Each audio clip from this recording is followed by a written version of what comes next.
Hi, this is Samia from Henna Fixation with your dose of Henna Fix, and today I want to talk about success. So one of you guys asked me a very good question, which was how to be successful. I mean, you've been practicing for some time, you've been doing this and that, but success, how to achieve it, and what to look for. So I'm going to attempt to answer this, and I think there are two parts to this answer. Number one, meaning what is success? So you have to define success.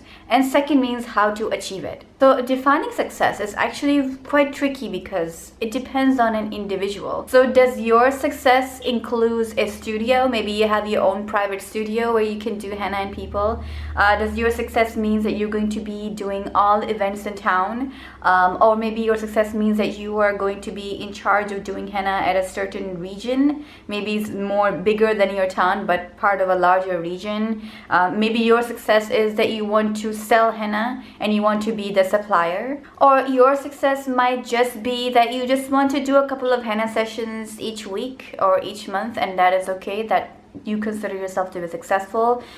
Maybe your definition also includes teaching, doing workshops in the libraries, or going to the public schools and doing demonstrations and sharing henna with the students there. So what is your success? What is it that you want your business to go? So you have to look at what is it that you want to achieve in business. And I'm going to give you a little bit of a harsh reality here. If you think that you are a single person and you want to run a household on henna alone, you're asking for a lot. Because henna body art is pretty awesome, and yes, it can get you quite a distance if you wanted to, but it's going to be really difficult for every henna artist to achieve that level of success. And I think that level of success comes from those who are suppliers, who are really well-known and established suppliers these days. And if you want to run your whole house on henna, I'm not sure if it is possible. I know there are examples here and there where people are doing that. Sometimes they have another job which is supplementing their henna business, or they're very well established already and they've been through the ringer and they have gotten to the point where they are able to sit down, relax, and only do henna and sell henna or whatever to make their henna life come true. But that is not for everyone. And I think really in the end it is a part-time endeavor, because in the desert, the summertime is going to be extremely slow for you like it is for me, or in the other parts of the world where it is cooler and nicer temperatures, the winters are going to be very harsh for you. So there's going to be slow times, there's going to be big times. But what you want to know is, what is it that you want in the business? What is that you're looking for? What is it like after 3 or 4 years from now, you're going to go to bed thinking, you know what, I think I've done pretty good. So you have to answer, what is success to you? And now to talk about what it takes to reach that level of success. Even if your level of success means that you're going to do like 1 or 2 sessions a week and you're good, you have your bases covered and that's all you need to do. I mean, even then, I think this applies to everybody. Number one, meaning dedication. You have to be dedicated to whatever it is that you're doing in life. Take this as a life lesson. Don't just sit idly by when you want something to be done. You have to be dedicated. That means you're going to put your time, your money, your resources, and your physical abilities in order to make that little dream of yours come true. It is really nice to, I do that about a lot of other things. Oh, it would be really nice to, decorate the house this way, or it would be really nice to do it this way. Who doesn't dream? And that's okay. But if you're really wanting to achieve success, or what you consider to be success, be ready to put in some work. And that work also includes practice. I don't care if you've been doing henna for 30 years.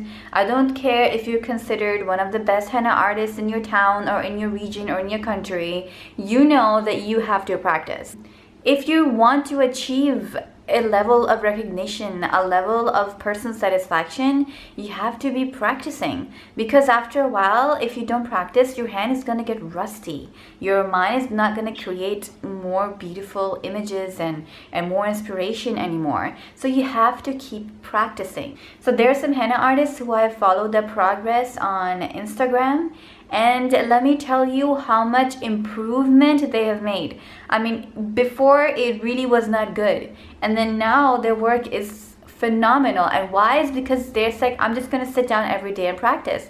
And there's some that you probably already follow who are doing excellent henna. Their work and their technique is so beautiful and perfect to you, but they are still sitting down every day in front of the TV, or while they're doing the laundries, drying or something like that, that they are taking out a piece of paper or whatever and they're practicing. So if you want to achieve it, that means you have to put in the work for it, and that work is now practice. And the third one is, any business, you are going to be defeated a couple of times and you're going to get a lot of disappointments. Your defeat might be as something simple as doing a really bad henna design, right? Or your defeat might be just getting a bad review from somebody, or you know what, your defeat might be just a little bit bigger. It might be an event you do which was a complete flop and you invested a lot of money into it, or the market you were trying to get, you couldn't get into it, so you put a lot of energy and time into it, but it just didn't happen.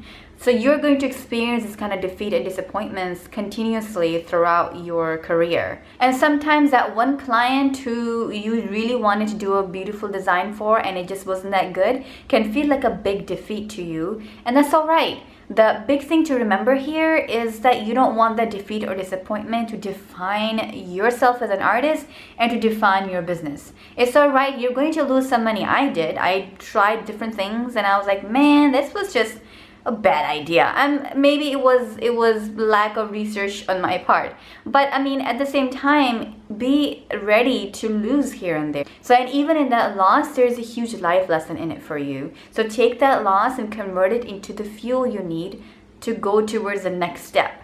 Because if path A fail, well, let's try path B. If that failed, let's try path C. So if you want to achieve that level of success, you're going to try all these different paths, and you maybe don't make the same mistake as I did and jump head on into it. Maybe you want to do some market research before you do that.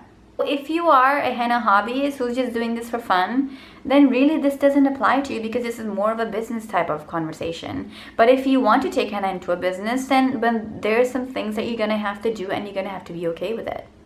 So lastly, you're going to have to find a way to pass some tests. There are going to be some instances where you're going to find yourself wanting to compromise your values. What is it that you stand for in your business? What is your bottom line that you're not willing to cross?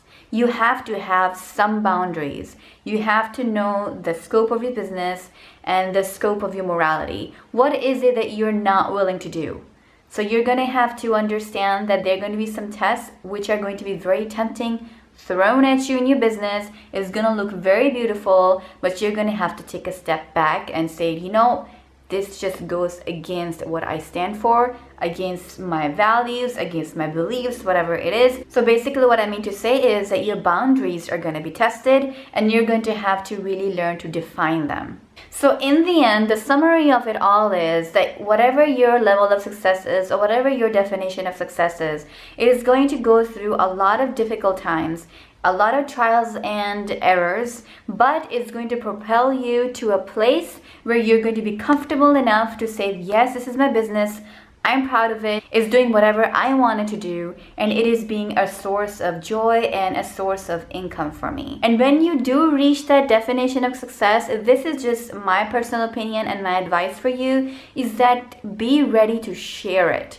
There might be some different ways to share it. Maybe you want to start offering workshops at that point. Maybe you want to teach other people about henna. Maybe at that point you want to start offering giveaways. So you reach that level where you're happy with how things are going in your business. Well, do a giveaway here and there so you can share that with others. So henna, when it comes to henna, the art itself is meant to be shared. This is a historical tradition. It never has stayed with one person. Otherwise, it wouldn't have spanned across history like it did. So be willing to share the joy of it, the struggle of it, the good and the bad of it, and enjoy it. I hope this video was useful for you and that it helped you answer some of those questions that were in the back of your mind. If you have any more questions, please send them my way by commenting below or sending me an email at info@hennafixation.com. And otherwise, I will see you next time. Henna on.